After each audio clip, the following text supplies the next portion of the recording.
అనగా ఒక పల్లెటూరు. ఆ పల్లెటూరులో ఒక రైతు, కూలి భార్యాభర్తలు. ఆ భార్యాభర్తలకు రెక్కాడితే కానీ డొక్క నిండని వ్యవస్థలో ఉండేవారు. అలాంటి వాళ్లకు ఒక కొడుకు పుట్టాడు. ఆ కొడుకుకు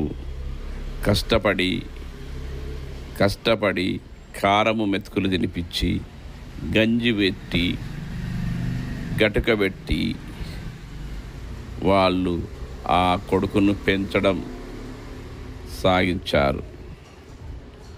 వాళ్ళు చాలా ఇబ్బందులో ఉండి వాళ్ళ పరిస్థితులకు అనుగుణంగా ఆ అబ్బాయిని పెంచుకుంటూ వచ్చారు. వాళ్లకు ఒక్కొక్క టైంలో తినడానికి భోజనము కూడా లేని రోజులు, తినడానికి తిండి కూడా లేని రోజులు. అయినా కారముతోనో, గంజితోనో, గట్కతోనో ఆ యొక్క వాళ్ళ సంతానాన్ని పెంచుకుంటూ వచ్చారు. వచ్చిన తర్వాత కొంతకాలం తర్వాత అతను పెద్దవాడయ్యాడు. పెద్దవాడు అయిన తర్వాత పెళ్లి చేశారు. పెళ్లి చేసిన తర్వాత ఆ తల్లిదండ్రుల దగ్గరున్న కొంత ఆస్తిని అతని పేరుపై రాపించుకొని అనుభవించడం స్టార్ట్ చేశాడు. కానీ ఆ తల్లిదండ్రులు కూలీ నాలి చేసే బతికారు. కొన్ని రోజుల తర్వాత వాళ్ళు వృద్ధాప్యంలోకి వచ్చారు. వృద్ధాప్యంలోకి వచ్చి కొడుకు కోడలు దగ్గరికి వస్తే వాళ్లకు ఒక్క బుక్క అన్నం పెట్టలేక, మీరు మాకేమన్నా ఆస్తులు ఇచ్చారా, మమ్మల్ని ఏమైనా సాదావా, మాకేమన్నా పెట్టావా అని బుక్కెడు అన్నం కొరకు వాళ్ళను నానా మాటలు అనడం సాగారు. కానీ ఎంత అన్న కొడుకుల దగ్గర ఉండి, కోడల దగ్గర ఉండి వాళ్ళు ఉండడం సాగారు. కానీ వాళ్ళను ఎప్పటికీ ఇబ్బంది చేస్తూ ఉండేవారు, కొడుకు కోడలు ఇద్దరూను. దాన్ని తట్టుకోలేక ఆ తల్లిదండ్రులు ఎప్పటికీ ఏడ్చేవాళ్ళు, బాధపడేవాళ్ళు. కానీ కొడుకు యొక్క అత్తామామ వస్తే వాళ్ళు మాత్రం వాళ్ళను చూడడం, మంచిగా చూడడం చేసేవారు.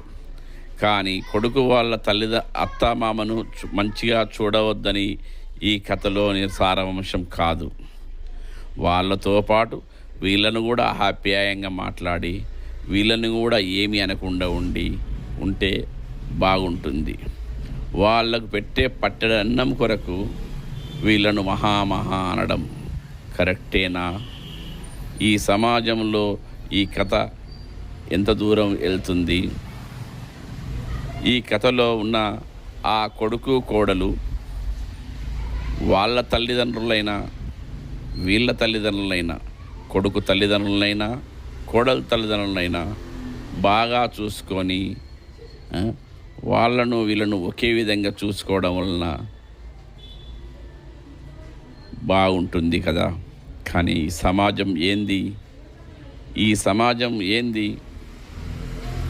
ఆడవారు కొంతమంది, అందరూ కాదు, కొంతమంది వాళ్ళ అమ్మానాలను బాగా చూస్తారు కానీ అత్తామామను చూడరు. దానికి ఎదురుగా ఏ కొడుకులు కూడా మాట్లాడలేరు. ఇది కరెక్ట్ కాదు కదా. వాళ్ళు వీళ్ళు అందరూ సమానంగా చూడాలి.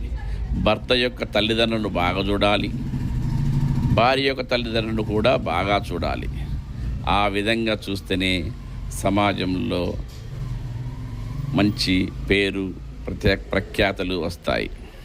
కానీ తల్లిదండ్రులను హింసించకూడదు. ఈరోజు కొడుకు కోడళ్ళే రేపటి అత్తామామ అవుతారు. వాళ్లకు అదే దారి రావడానికి ఛాన్స్ ఉంటుంది. దయచేసి అర్థం చేసుకోండి.